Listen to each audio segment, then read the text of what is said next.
Good afternoon. This is Campbell McCreary from Amvest Capital in New York. Welcome to the Amvest Capital Inc. live webinar with Amex Exploration Inc. Amex trades on the venture as AMX, Alpha Mike X-Ray, and on the OTCQX as AMXEF, Alpha Mike X-Ray Echo Foxtrot. I do hope you'll enjoy today's program. It will be available in replay mode about an hour after the event, and you can quickly access it at amvestcapital.com/webinars. Feel free to chat in your questions in the question pane, and we'll incorporate them into the second half of today's event in robust Q&A. Amvest is a New York-based specialist investment management and corporate finance firm focused solely on the natural resource sector, and this call is most definitely for informational purposes only. We have from the company Kelly McDonald. Kelly, I'm going to make you presenter if you want to turn on your webcam. He's the Vice President of Exploration at Amex and a professional geologist with extensive exploration experience. Specializes in the integration and interpretation of geological, geochemical, geophysical data to guide exploration and development activities. He was recently involved in the discovery and delineation of Detour Gold's high-grade 58N gold deposit and has acted as a director, advisor, and management for several public and private mineral exploration companies.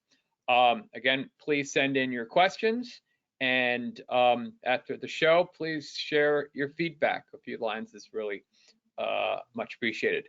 Hi, Kelly. Hello, Campbell. Thanks for having me on.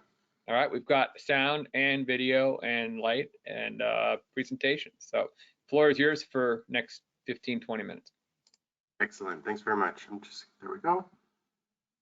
So Amex Exploration is a high-grade exploration company focused on the province of Quebec. We've made a number of significant discoveries over the past several years, and we're working towards a maiden resource that we hope to launch in Q1 of 2022. Please be mindful of forward-looking statements in this presentation. I will make them, and this full disclaimer is available on the Amex website. On a corporate front, we have a very strong share structure, 83 million shares outstanding. As of January 5th, $32 million in the bank, plus the warrants here that are all deep in the money with the highest strike price being $2.10. Those will bring in an additional roughly 13 or 14 million Canadian as well. In terms of shareholder registry, we have Eric Sprott at around 15% of the company, Commodity Capital at 8%. Our CEO, Victor Cantore, is probably the second or third biggest shareholder of the company with around 8% himself. And the rest of the management team holds a balance of 13% and a strong institutional shareholding base as well. Team is led by Victor Cantore, President and CEO. He's been involved in capital markets for 20 plus years, structuring companies, financing them, and so forth. And he got involved here in 2017. Jacques Trottier is the chairman of the board, PhD geologist, previously founded Saladin Exploration, which was subsequently taken over in 2014 for a little over $600 million Canadian. Pierre Carrier, our COO, has built several TSX listed companies through his career. Patrick Moussampe is our CFO based in Montreal. Myself, I'm a geologist, previously, like Campbell mentioned, with Detour Gold. Brian Coates is on the board. He's the past president of Osisko Gold Royalties and the past CFO of Osisko Mining. And Nick Gendron is a securities lawyer, and she's based in Montreal. Yvonne Gelina is an accountant based in Montreal, and Andre Charek is a real estate entrepreneur based in Montreal. So a very well-rounded group of individuals with varied skill sets guiding this company on both an independent and a management perspective. We're focused on the province of Quebec, and one thing I always like to bring up to this slide is that in 2019, we spent $1.6 million Canadian in exploration costs, $6 million Canadian in exploration costs, received a check back from the Quebec government for about 1.6 million Canadian. It's a very mining-friendly jurisdiction, both on a taxation and on a permitting front. And it's also very well endowed with gold and other base metals. We've got a road access project just adjacent to the town of Normetal. It takes me about 7 hours to drive there directly from Toronto, close to Timmins, Kirkland Lake, Rouyn-Noranda, Val-d'Or, and La Belle-sur-Quévillon.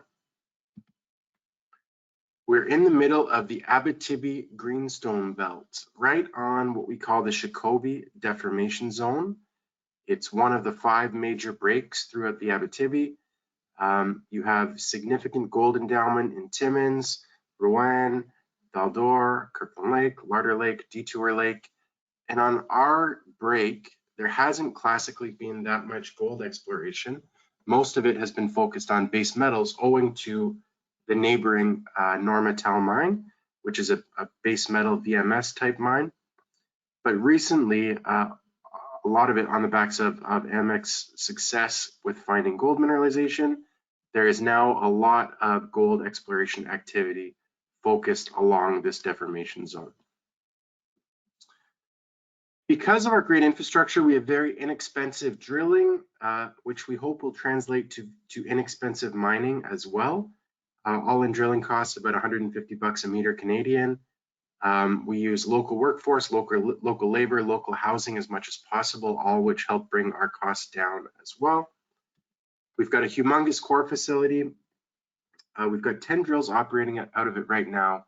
And what's been really great about this core shack is that during COVID, because it's so large, it's 7,000 square feet, we've been able to operate at full capacity with a full staff, with significant social distancing measures in place, and everyone essentially has their own corner of the core shack to go work out of. On to the geology. So we're focused on this wedge in the center of the map that we call the Beaupré rhyolite block. We've made and drilled off 4 significant discoveries to date, namely the Gratienne zone on the west, Grey Cat to the north, Central Polymetallic zone in the center, and Eastern Gold zone on the east. And the Eastern Gold zone is really 2 different zones, the high grade zone and the Denise zone. What's been really exciting to me is over the past 8 or 9 weeks, we've announced 2 brand new gold discoveries. This hole PEX 21041 and this hole further to the north, PE 20210, both very high grade. But what's really exciting for me is they are outside of this main area that we've classically found our gold mineralization in. It really opens up the rest of the property for additional gold discoveries. What's also really neat is that it parallels the structure of the high grade zone, indicating that I'll show you this later on, but any of these other lower mag breaks are now significant vectors for us to high grade additional gold mineralization on the property. This is what we call the Perron Gold Corridor. Essentially, it's a 3-kilometer strike length zone whereby almost every single drill hole that we stick in the ground returns gold mineralization. Everything you see in blue is better than half a gram per ton. Everything in pink is better than a very high grade 20 grams per ton.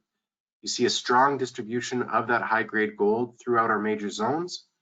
You see a strong distribution of that high grade gold to depth on the Eastern Gold Zone, where we've drilled over 1.25 kilometers now vertically.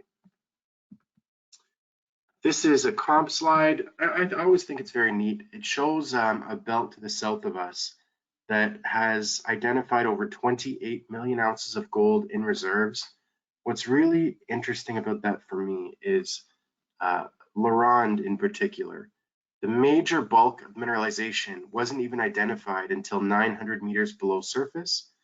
From then, it's been mined continuously over about 30 years. They've drilled off resources down to over 4 kilometers depth, indicating there's significant exploration potential at depth in the Abitibi. You can see the same thing over here at Gold's project as well. So in my eyes, we've only really started scratching the surface at MX, drilling down to 1.25 kilometers. Taking a look at the Eastern Gold Zone, this is probably our major zone on the project. It's certainly been the one that's been propelling our market cap increase and share price increase over the past couple of years. We have the high grade zone, very high grade, linear, simple, high grade continuous mineralization.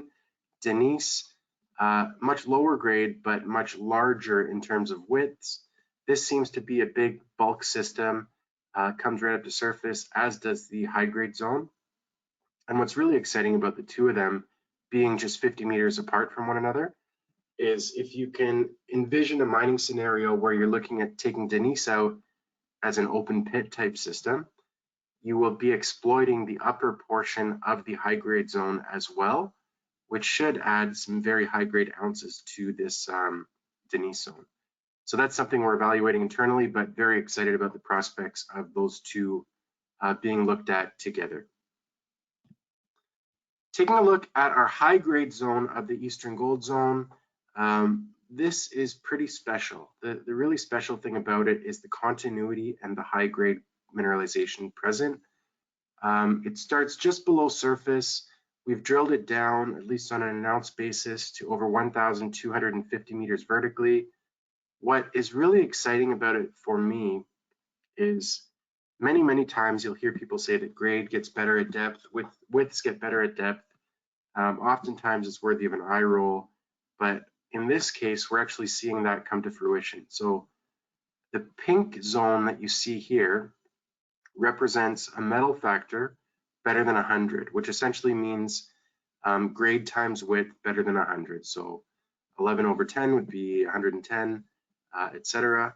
So up in the surface portion, we get about 150 meters of vertical extent of this bonanza mineralization.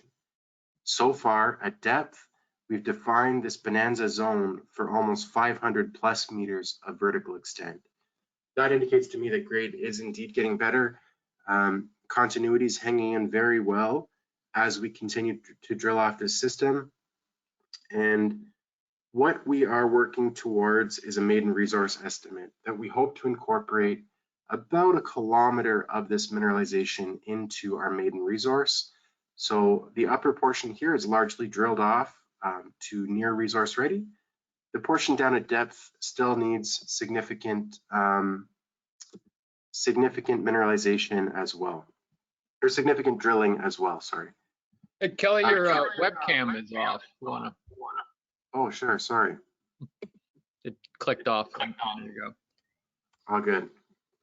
So some of the numbers that we're looking at here include 14.5 grams over 7.1 meters, 31 over 8.5 meters, 11 over 10, 390 over 1.7, 32 over 5.9, 56 over 8.5, and so forth. And what's neat is it's spread throughout the entirety of that vertical extent of the system. Taking a look at our Denise zone, this one occurs just south of the high grade zone. Much different style of mineralization, but very attractive numbers. They include up to 115 meters of 1.4 grams, 190 meters of 1.07 grams, 50 of 2.1, 100 of 1, all shallow, all near surface. And we're getting some nice grades at depth as well, including 7 grams over 32.2 meters. What we're currently doing is drilling off the near surface portion of Denise, as well as infilling some of these open gaps, as we hope to incorporate this zone into our maiden resource as well. We've completed initial metallurgical work on the Eastern Gold Zone. Recovery is better than 99% using a 3-stage process. Recovery is better than 99% as well using cyanide and gravity, with silver recoveries dropping a wee bit when we use this method. But overall, pretty spectacular. And for those that are interested in metallurgy in the room, most of the gold, being 70 or 80% of this mineralization, was recovered by gravity, which would be very inexpensive processing in the future. We've got a zone further to the west called the Gratienne Gold Zone. This one was found in the late 90s. It's been worked on sporadically throughout the years. We reinterpreted the structural setting looking for high-grade gold. very successful in doing so. Numbers include 1.5 meters of 67, 4.2 of 17, 5 of 27, 14.5 of 16.5. And this is an interesting zone. It's comprised of several different lenses that are stacked up together of higher grade gold mineralization spread across 1 kilometer. Starts just near surface. Our objective here is to incorporate the near surface portion into our maiden resource. And as we've done in the lower left portion of this image, continue looking for higher grade gold at depth. Our Grey Cat gold zone essentially sits in the middle of these two, a little bit further to the north. This one is a bit more disseminated mineralization.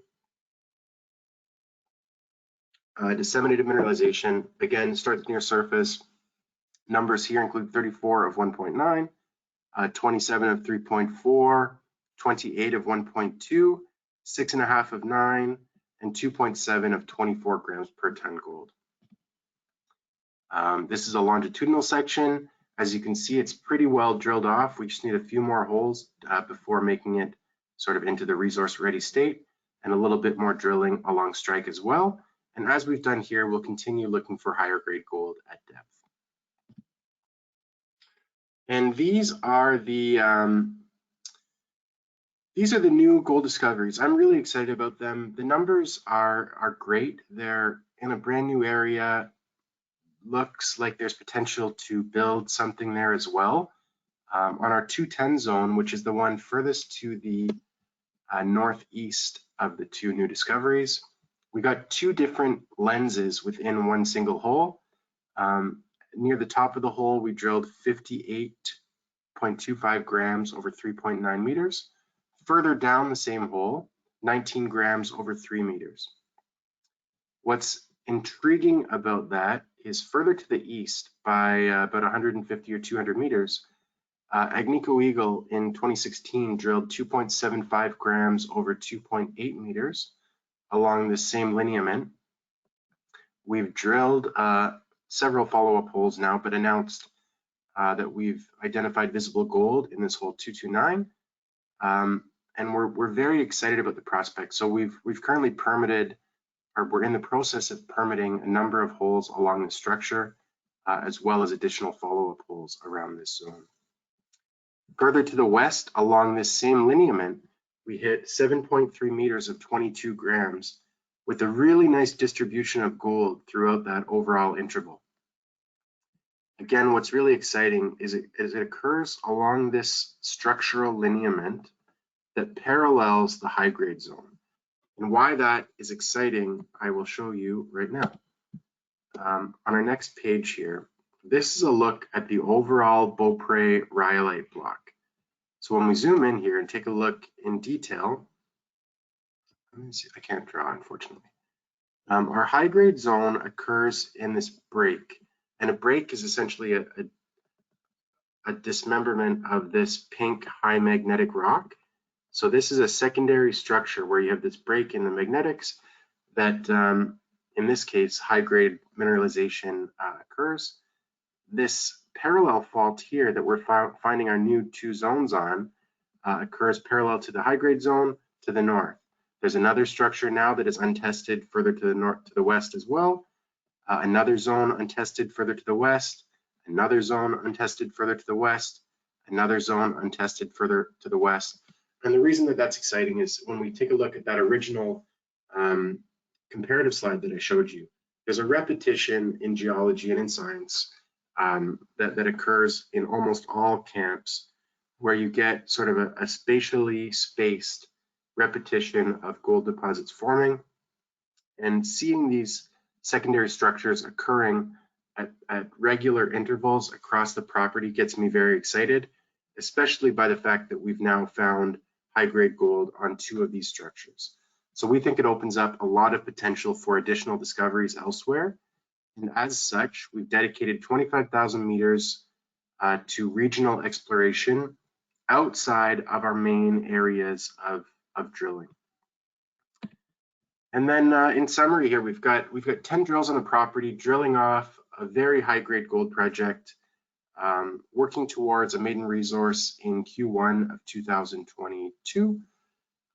We've got a great team, lots of capital in the bank, tight share structure, good shareholders, and we will have lots of news flow to come. There's a whack of assays sitting in the lab that are starting to trickle in, so we're expecting significant news flow for the foreseeable future.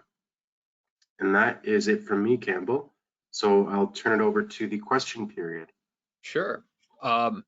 Please, everyone, send in your questions and we'll ask them like I'm about to right now. What will it take until Q1 2022 to calculate the maiden resource given the extent of drill results already reported? So you kind of covered some of this, but you can always summarize. Sure. So essentially, we're just tightening up in areas that we have a very good handle on what is there already. But because we have such high-grade gold here, we want to be able to prove up to the resource modelers with the most confidence we can that that these grades are consistent, reliable, and can be utilized in the resource as best as possible. So we're working to maximize the number that the modeler will use in their capping exercise in order to maximize the number of ounces that they're able to report. Okay. Commenting on share price, however you want to answer, feel comfortable answering. With all the warrants being in the money, do you think recent Amex share price relative weakness has been due to warrant holders selling their positions to replace them with cheap warrant conversion? Honestly, there could be a little bit of that in there. There's the warrant holders we honestly have really great shareholders that played in both of those two financings. Eric Sprott is the biggest player in both of those financing that the warrants were issued.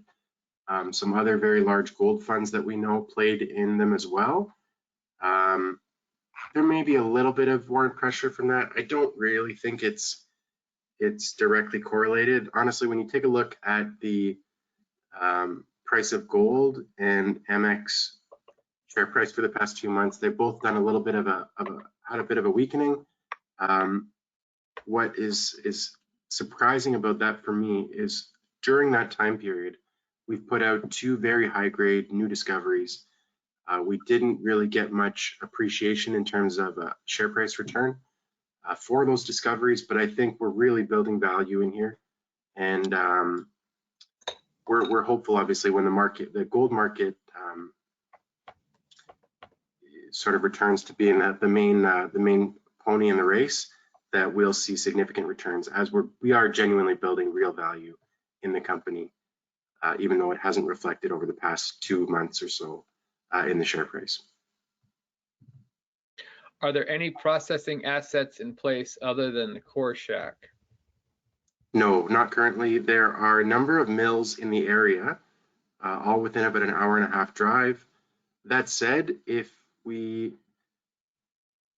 as we're building our resource and as we're working on the project, we of course have the very high-grade mineralization that certainly would be a great candidate for toll milling at another mill. But we think that the other zones we're identifying are quite significant and will add real value in terms of recoverable economic ounces. So if that proves to be the case once we do our resource and our economic studies, there's good indications that we're building up a sizable enough body of mineralization that you may just build a mill directly on site as well. Does free gold predominate in all these zones rather than sulfide? Yes, we've done a fair bit of microscope work, some laser ablation mapping of our sulfides, and I would say better than 90% of the time it occurs as either coarse gold or very fine blebs, but it's not really entrained within the sulfides, although it occurs in association with it. What is the total estimated duration of the planned 300,000 meter drill program? What will be the total cost? And then I'll just sort of add, that's a lot of meters. How do you usually so many drill programs, you know, you're going to drill here, then you decide where to drill next. You are kind of obviously doing a lot at once. How do you know where to efficiently go, manage that without drilling uselessly? Sure. So a few questions and a few answers there. The 300,000 meter program is cumulative from essentially 2019 to now. We've been adding drill rigs, started with one when we made our first high grade zone discovery, added a second, added two more, added two more, and then added four more to bring us up to 10 on site. The 300,000 meters will be completed by year end 2021. And that will be the data that we'll incorporate into our maiden resource. The cost for that is roughly $45 to about $48 million. And that is fully accounted for. By the end of this program, we expect to have well over $15 million Canadian in the bank from what we have currently, plus the warrant exercises. So in a very, very strong financial position. And something that our management team is certainly proud of is the minimal dilution that we've done as we've raised capital. So we've been very cognizant of share price. We've always done our financings higher than the previous one, and we've utilized the Quebec charity flow through structure as much as possible, which is a very, very non-dilutive financing, which allows us to issue shares much higher than you would be able to issue them in a conventional hard dollar financing. So, and then I got lost in my train of thought. The other question was, how do I not get ahead of myself in terms of drilling? The answer is that it's similar to the last question in that it's very visible and visual mineralization. So we can essentially map out zones of visible gold, and we mark them as minor, medium, or high amounts of visible gold, and that will dictate where high grade zones are, medium grade zones are, lower grade zones are, and although it doesn't happen often, where our dead zones are. So we're able to act accordingly in the field, basically on the fly, as drills come out of the ground and into the core shack. So it's a very manageable process, and we've got a great team on site as well. What is your max depth of interest? So how far deep are you going, and to what level you think you can define an open pit resource? So when would you stop because you're just chasing stuff too deep? So for the underground, at least for logistical purposes, we're not going to be defining a resource below 1 kilometer, just because it gets very expensive to drill below that depth. We have drilled to about 1.3 kilometers vertically from surface so far on the high grade zone. We may do one or two more just to show some blue sky potential at depth, but I think at those levels it makes a lot more sense to wait until there's some underground development and then drill those holes. However, we may do one or two below sort of 1500 because we're very confident in the plunge of mineralization, and we've got a very strong hit ratio. So I'm pretty confident that we'll be able to hit something substantial at those big depths. So that's really as deep as we would go, and we're working on a resource for basically 0 to 1 kilometer on the high grade zone, and the other zones we'd sort of be doing about max of 500 meters vertically if we're looking at them in an open pit capacity. And really, for an open pit, you're probably only looking to a max of about 300 meters vertically. So if you had to put some percentage on this, what percent of the drill program by budget is going toward the resource estimation versus finding new mineral targets? So 60% is directly on resource delineation. So we've got basically 6 drills working on infill drilling, with essentially what it is. 20% working on expansion drilling, which is basically expanding upon our own zones. So you could argue that that is also working towards the resource as well, because it's basically doing step outs, testing things just adjacent on strike, and trying to grow the number of ounces in the ground proximal to the known zones. And then the other 20% is focused on the regional work, looking for new zones, following up on visible gold mineralization, or following up on new announced zones. So that's kind of the breakdown, 60, 20, 20. Thank you. Yeah, thanks presentation, Kelly. And then I guess following on from that budget and exploration, how big is the property and what's the surface area portion that's being explored with that program? And you might as well put your presentation back up so we can see the maps. Yeah, I've messed up here. Okay, there we go. So property is 4,500 hectares. Basically comprises about 7.5 kilometers of each of this Normetal and Perron faults. And then now what we've noticed is that these internal faults are actually quite important in bringing gold mineralization on the property as well, as you can see adjacent to this whole PEX 21041. So lots of major faults cross-cutting that property. Yeah, 4,500 hectares is the short answer. Right. And then how does the grade profile change at depth? Or how well is your understanding of that? So the grade profile doesn't really change. What changes is the consistency of the high grade.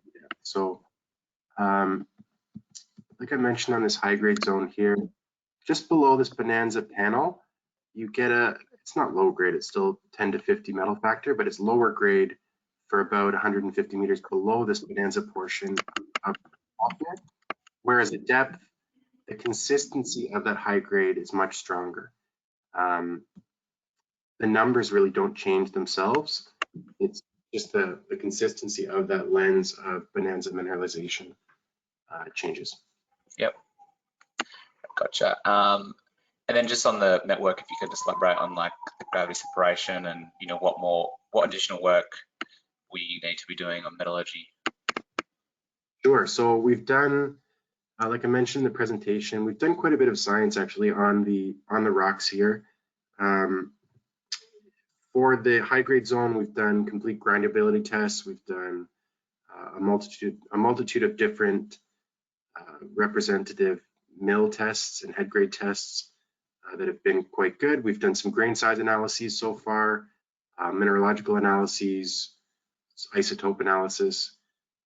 The other zones we have to do, which we will be launching in June or so of this year, and that'll be on Denise, Gratian, and Greycat.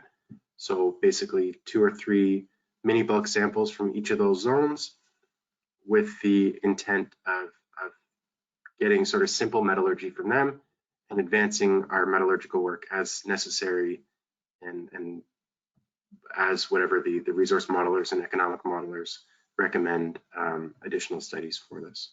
Yep, gotcha. And then pre-drilling, what exploration methods work for you to identify these structures which host the mineralization? So it's a funny project.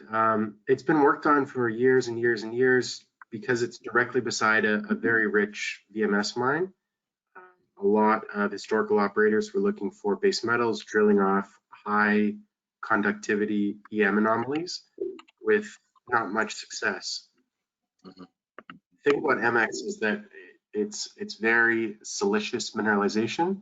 So even though you're seeing a fair amount of sulfides here, it doesn't respond very well to geophysical methods.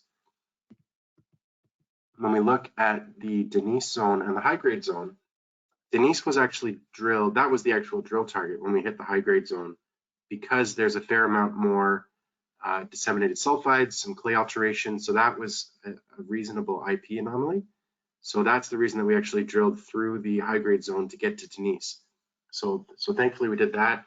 Now what we're using is really just structural interpretation of magnetics, as well as once we get a drill hole in the ground, we use alteration to vector into adjacent mineralization.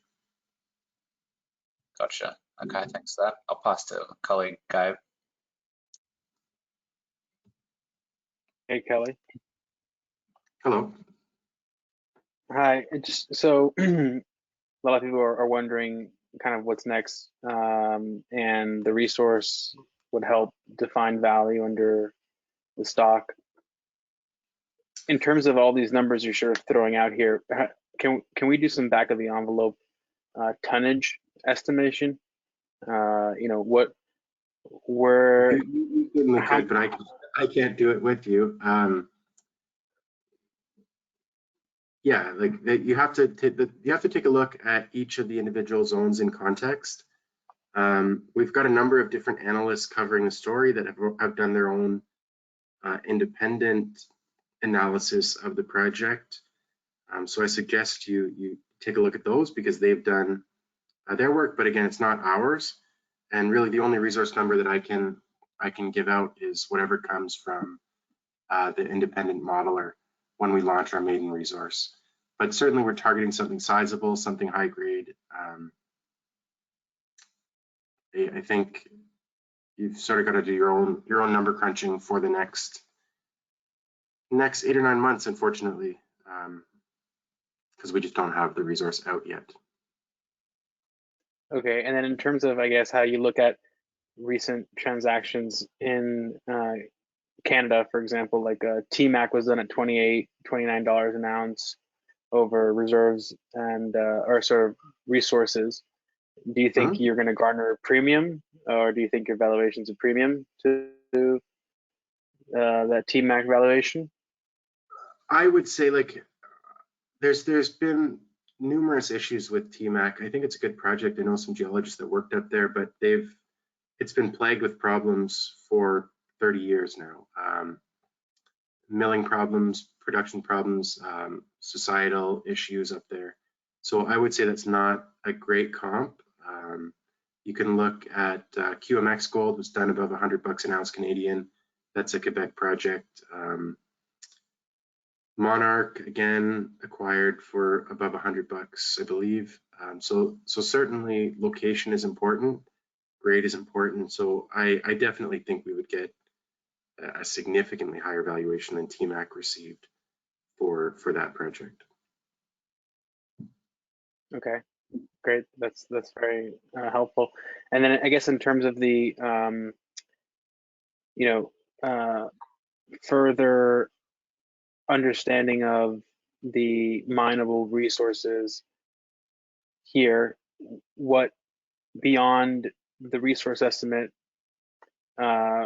what can you point us to, and then in sort of the data that's going into the resource estimate? You said sort of the next 6 months or so we'll get the number, but when does that data capture stop in terms of the drilling program vis-a-vis the resource? When do we stop the drilling program?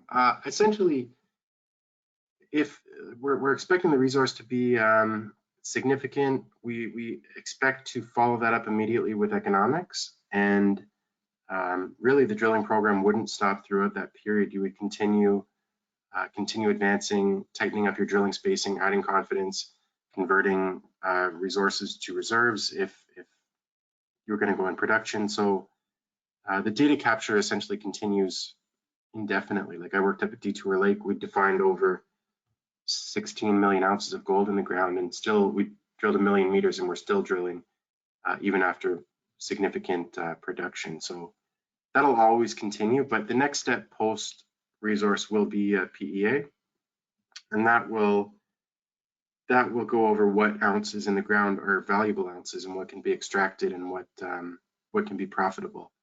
So we're targeting if we get the resource out Q1 2022, that we can get our PEA out in Q2 or Q3. So we have been pushing this really rapidly. It was only discovered in November of 2018, drilled for 2 years now pretty well, and from discovery to resource in 3 years is pretty solid. There's not that many projects I can think of out there that are able to move at that quick of a pace. Yeah, sure. That's true, absolutely. And just one last one before I pass it across. You mentioned earlier in the presentation around metallurgy, a lot of it was recoverable through gravity. Are you seeing any, you have several different zones here. Are you seeing any variability in rock type or mineralization that would require, further met work to get, a base level of confidence? It's pretty easy mineralization here. So in Denise and in Gray Cat, you get a bit more dissemination of mineralization, but there is almost always little hairline fractures. And when we look closely after we get a surprise assay back, there is almost always visible gold present with any assay basically above 1 gram per ton. So I think that it should be consistent throughout, but we are doing another round of met work in June on those other zones to add confidence to that idea. Okay, thank you. Campbell? If you were developing an open pit plan on the low grade and shallow high grade down to 300 meters, what would the approximate life of mine strip ratio be? I have no clue at the moment. Again, that's an economic engineering question, but when you take a look at just dimensions here of the Denise zone, you're looking at a body that's about 150 to 180 meters in width, so far defined to about 200 or so meters in strike, and has been tested down to over 500 meters or so. So it's really all about the economics and the engineering and the plan in terms of how much stripping would be done. There's not much overburden in this area. When you take a look at our high grade zone long section, it's probably about 15 to 20 meters of overburden blanketing the mineralization here. So shouldn't be much stripping there. On Denise, it's quite similar, although we don't have a full set of data to back that up. We don't really get extreme overburden coverage on this project. Okay. Always get the question, are you going to build the mine or want to be acquired? So maybe there's always someone who asks that, so might as well give the answer. And then let's wrap up with I guess a resummary of upcoming catalysts and events to look for, and we'll call it a day. Sure. So are we going to build it? Are we going to mine it? I can tell you that we're in a great neighborhood. We've got really good neighbors that are very good gold miners that have active mills in the area, that have expertise in the area. And there's certainly some interest from outside parties. We've signed a number of CAs. We've had several site visits. We certainly have the capacity and the capability to finance this all the way through to production, which of course we're happy to do so. But I think based on where we are, as all keeps going the way that it's going, I would say a takeout is more likely than seeing Amex go into production themselves. Yeah. You'd have to change your name from Exploration to something else. Exactly. And who wants to do that? Yeah, all the signage and all that. So anyway, let's just wrap up with what should we be looking for in the next 12, 18 months, and why buy the stock now? Sure. So Amex has consistently delivered fantastic drill results. Take a look back at our history over the past 2.5 years. We've got about 20,000 samples sitting in the lab right now. So we expect a wave of good results coming as those results come in. We will be building towards a resource that a lot of different groups have been patiently waiting for. That it will be a major catalyst, we expect or hope. We'll be doing additional metallurgical work. We're doing a lot of regional exploration as well that, as we've seen in those 2 recent discoveries, can be very exciting and potentially transformational if we're able to find another high-grade zone type lens. I think that's very significant news. Great team, lots of capital, no pressure from financings or anything. So I think those are all great reasons to buy the stock. And like I said, look forward to a resource at the beginning of next year, followed immediately by economics for a project in a perfect jurisdiction. I want to thank everyone for tuning in. We'll be queuing you for feedback. Please share a few lines, and Kelly and the team will get it in short order. And you can get a copy of this program in about an hour and replay on demand at amvestcapital.com/webinars. Simple as that. Thank you, Amex, and thank you, Amvest and attendees, and we'll catch up soon. Thank you. Thanks for listening, everyone. See ya. Thank you.